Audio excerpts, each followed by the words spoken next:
उपळे दू गावातील शेळ्यांवर चोरट्यांचा डल्ला। 31 डिसेंबरच्या नियोजनात अज्ञात चोरट्यांनी गावातील 3 ठिकाणी केल्या चोऱ्या। 10 शेळ्या, बोकड लंपास, 70,000चा ऐवज गायब।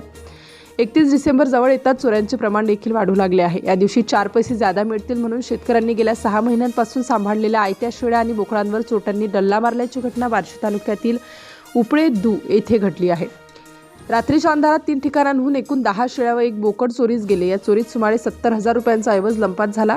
श्यामल अशोक बुरगुटे वय 60 वर्षे यांच्या घरासमोरील पत्र्याच्या शेडमध्ये बांधलेल्या 8 शेळ्या रात्री झोपण्यापूर्वी सुरक्षित होत्या, पण पहाटे शेड रिकामे झाल्याचे आढळले। याच रात्री शंकर खंडू खांडेकर यांच्या घरासमोरील 1 शेळी आणि व्यंकट बळीराम पवार यांच्या घरासमोरील 1 बोकडही चोरीस गेले। ही घटना चोरट्यांच्या नीट नियोजनाचा पुरावा देत आहे। शेळीपालन हा बुरगुटे कुटुंबाचा मुख्य व्यवसाय असून या चोरीमुळे त्यांना जबरदस्त आर्थिक फटका बसला आहे। श्यामल अशोक बुरगुटे यांनी तक्रार दाखल केली असून पोलीस तपास सुरू आहे।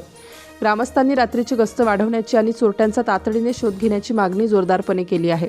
वर्षाच्या शेवटी घडलेल्या या नियोजित चोरीमुळे गावात भीती आणि असुरक्षिततेची लाट पसरली आहे। वाढत्या शेळ्या चोरी संदर्भात पोलिसांनी कठोर भूमिका घ्यावी अशी विनंती ग्रामस्थांनी केली आहे।